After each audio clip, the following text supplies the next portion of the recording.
আসসালামু আলাইকুম। তো আজকে বাতিল প্লাস্টিকের বোতল দিয়ে অসাধারণ কিছু কিচেন টিপস আপনাদের মাঝে শেয়ার করব। আশা করছি টিপসগুলো আপনাদের অনেক বেশি কাজে আসবে।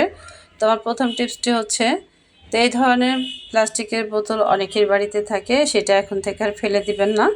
দেখুন আমি এই টিপসটা আপনাদের মাঝে শেয়ার করছি, এটা কী কাজে লাগায়। এই বোতলটা আমি এখান থেকে দুই ভাগ করে কেটে নিব, উপরে এতটুকু অংশ এবং নিচে আরও অর্ধেক অংশ ফেলে দেব। তো এইভাবে কেটে একটা অসাধারণ আইডিয়া আপনাদের মাঝে শেয়ার করছি। আশা করছি এই টিপসটি আপনাদের অনেক বেশি ভালো লাগবে। তো আমার কাটা হয়ে গেছে অলরেডি। তো এইখানে এভাবে আমি এটাকে গ্লুগাম দিয়ে আটকে নিব। তো এইখানে আমি গাম দিয়ে আটকে নিচ্ছি। তো আটকানোর ফলে একটা অসাধারণ কাজের জিনিস হয়ে যাবে। তো দেখুন কত সুন্দর একটা ছোট বয়াম তৈরি হয়ে গেল। তো এইখানে আপনারা চাইলে যে অল্প কিছু মশলা রাখতে পারবেন, যেমন জিরা, আস্ত জিরা রাখতে পারেন, কারণ আমরা অনেক সময় জিরাটা ভেজে তরকারিতে দিয়ে থাকি। তো এইভাবে অল্প একটু জিরা আপনারা এভাবে রেখে দিতে পারেন, অথবা গুঁড়ো করে রেখে দিতে পারেন। যেহেতু জিরাটা আমরা টাটকা খেতে পছন্দ করি, তো সেই ক্ষেত্রে কিন্তু এটা অনেক বেশি কাজে আসবে। আর এই ধরনের বোতল কিন্তু সবসময় থাকে না। তো আশা করছি আমার এই টিপসটি আপনাদের অনেক বেশি ভালো লাগবে। তো আমার পরবর্তী টিপসটি হচ্ছে আরেকটি গুরুত্বপূর্ণ টিপস।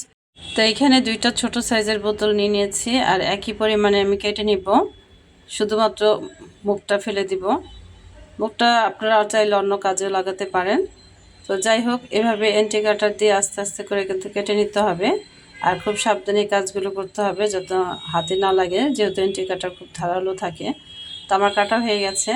তো এরকম কস্টিপ দিয়ে অথবা এরকম আঠা দিয়ে আপনারা চাইলে সুন্দর করে এটা ডেকোরেশন করে নিতে পারেন যার যার ইচ্ছে মতো। তো আমি এটা দেখেন কিচেনের জন্য চামচ রাখার একটা অর্গানাইজেশন তৈরি করে ফেললাম, খুবই চমৎকার। আর এটা আপনারা চাইলে কলমও ব্যবহার করতে পারেন, কলম রাখার দানি হিসেবে। তো এটা কলম রাখার জন্য কিন্তু খুব চমৎকার একটা আইডিয়া। তো আশা করছি আমার প্রিয় আপুরা এই টিপসটা অনেক বেশি পছন্দ করবেন। টিপসটি ভালো লাগলে পরবর্তী টিপসটা দেখার জন্য অনুরোধ রইল। তো আমার পরবর্তী টিপসটি হচ্ছে, তো এই যেটা আমি ফেলে দিয়েছিলাম কেটে, সেইটা দিয়ে আমি দেখাচ্ছি। তো এরকম পলিথিনে আমরা যখন যে কোনো জিনিস নিয়ে আসি, চিনি অথবা ডাল, তো সেই ক্ষেত্রে কিন্তু আমরা অর্ধেকটা ঢেলে আবার অর্ধেকটা রেখে দিই। যদি ছোট বয়াম হয়, তা আপনারা চাইলে এরকম সেই বোতলের উপরের অংশটা দিয়ে এইভাবে আটকে রেখে দিতে পারেন। এটাও কিন্তু খুব দারুণ একটা কাজের জিনিস তৈরি হয়ে গেল। তো দেখুন এভাবে চাইলে আপনারা 2-1 দিন রেখে ব্যবহার করতে পারেন, এবং যখন জারটা খালি হবে তারপর এটা ঢেলে রেখে দিতে পারেন। খুবই সুন্দর, এটার ভিতরে আর পোকামাকড় বা পিঁপড়া যাবে না। তো সেই ক্ষেত্রে এই আইডিয়াটা কিন্তু খুবই চমৎকার। তো আমার আপুদের এই টিপসটা অনেক উপকার হবে। তো আমি চলে যাচ্ছি আমার পরবর্তী টিপসে। তো এটা আরেকটা চমৎকার টিপস। তো কিচেনের জন্য তো আমরা অনেক কিছু ব্যবহার করে থাকি। তো সেই ক্ষেত্রে দেখেন ফেলে দেওয়া একটা বোতল দিয়ে যে কিভাবে কিচেন অর্গানাইজেশন আমরা তৈরি করতে পারি, শুধুমাত্র একটু বুদ্ধি খাটালেই হয়। তো দেখুন আমি এখানে 1 লিটারের বড় একটা বোতল নিয়ে নিয়েছি। এটা আমি উপরের অংশটা এইভাবে কেটে নিলাম, আর মাঝের অংশটা আমি রেখে দিলাম। তো যাই হোক, তো এই অংশটা আমি কী কাজে লাগাই, তো দেখুন। তো আপনারা এটা চাইলে যে তেল ঢালার জন্য চোং হিসেবে ব্যবহার করতে পারেন। এটা একটা টিপস গেল। তো এটা দিয়ে আমি আরেকটা টিপস শেয়ার করব। তো এটা একটা গুরুত্বপূর্ণ টিপস। তো আমরা যেহেতু এই স্ক্রাবার ব্যবহার করি, তারের মাজনি ব্যবহার করি, সেটা কিন্তু আমরা এভাবে ঝাড়া দিয়ে রাখতে পারি। পানি থাকলে জিনিসগুলো কিন্তু নষ্ট হয়ে যায়। তো দেখুন কত সহজে একটা কিচেন অর্গানাইজেশন তৈরি করে ফেললাম।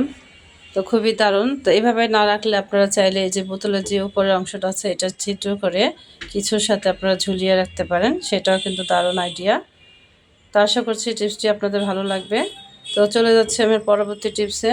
তো এখানে আমি 1 লিটার একটা স্প্রাইটের বোতল নিয়ে নিয়েছি। সেটা আমি এইভাবে কেটে নিলাম। আর এটা আমি কী কাজে লাগাই সেটা আপনাদের মাঝে শেয়ার করব। তো এখান থেকে আমি মাঝ বরাবর আমি কেটে নিচ্ছি 1 ইঞ্চি পরিমাণে 2 পাশ থেকে। তো এইভাবে কেটে নেওয়া পরে আমরা যে রান্নাঘরের চায়ের কাপগুলো ব্যবহার করি, এটা কিন্তু যাদের রান্নাঘর ছোট তারা কিন্তু চাইলে এইভাবে অর্গানাইজেশন করে পরিপাটি করে সুন্দর ছোট কিচেনে এভাবে অনেক পরিমাণ জিনিস আপনারা রাখতে পারেন শুধুমাত্র একটু বুদ্ধি খাটিয়ে। তো ফেলে দেওয়া যে বোতল দিয়ে আমরা অনেক চমৎকার চমৎকার জিনিস তৈরি করতে পারি সেটা কিন্তু না দেখলে বিশ্বাস করা যায় না। দেখুন কত সুন্দর একটা অর্গানাইজেশন তৈরি হয়ে গেল।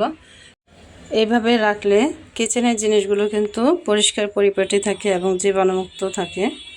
তো সেই ক্ষেত্রে জিনিসগুলো একসাথে থাকে এবং সুন্দর এটা ডেকোরেশন হয়ে যায় রান্নাঘরে। খুবই চমৎকার একটা আইডিয়া।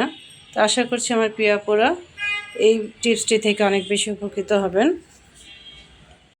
তো এই পর্যন্ত ভিডিও দেখতে দেখতে কেউ যদি আমার সাথে থেকে থাকেন তাহলে অবশ্যই একটা লাইক দিয়ে ভিডিওটি কন্টিনিউ করবেন। আর যারা এই কাজটি করেছেন তাদেরকে জানাই অসংখ্য অসংখ্য ধন্যবাদ এবং মন থেকে দোয়া ও ভালোবাসা।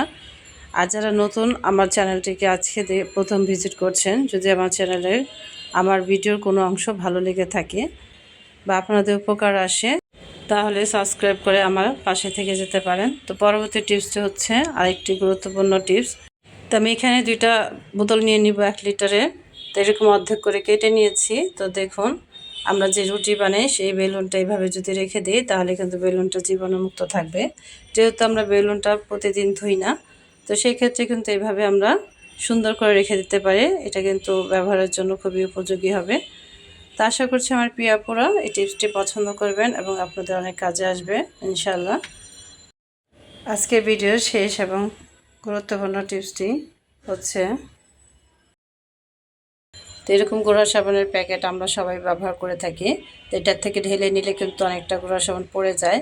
তো এইভাবে রাখলে, খোলা রাখলে, তো আমরা যদি এই বোতলের উপরের অংশটা দিয়ে এইভাবে করে এটা এয়ারটাইট করে রাখি তাহলে কিন্তু সাবানটা আর পড়বে না এবং খুব ভালো থাকবে আর সেফ মতো থাকবে। আমরা যখন তখন এটা খুলে ব্যবহার করতে পারবো, আবার এটা রেখেও দিতে পারবো এইভাবে। তো খুবই দারুণ একটা আইডিয়া। তো আমার প্রিয় আপুরা এই টিপসটা অবশ্যই আশা করছি অনেক বেশি উপকৃত হবেন। তো দেখুন কি সুন্দর একটা চমৎকার আইডিয়া আপনাদের মাঝে শেয়ার করলাম। তো এইভাবে যদি রেখে দেন তাহলে কিন্তু সাবানটা অনেক ভালো থাকবে আর পড়ে যাওয়ার কোনো ভয় থাকবে না। তো আমরা যখন তখন এটা ঢেলে ব্যবহার করতে পারবো। তো আশা করছি আজকে টিপসগুলো থেকে আপনারা অনেক বেশি উপকৃত হবেন আর এখন থেকে আর প্লাস্টিকের বোতল আপনারা ফেলে দিবেন না। তো এইভাবে যদি আপনারা বুদ্ধি খাটিয়ে একটু কাজে লাগাতে পারেন তাহলে কিন্তু সংসারে প্রচুর প্রচুর টাকা বেঁচে যাবে। তো এই পর্যন্ত, তো আবারও দেখা হবে নতুন কোনো ভিডিও নিয়ে। সেই পর্যন্ত সকলের সুস্বাস্থ্য এবং মঙ্গলময় জীবন কামনা করি এবং সকলেই ভালো থাকুন, সুস্থ থাকুন। আল্লাহ হাফিজ।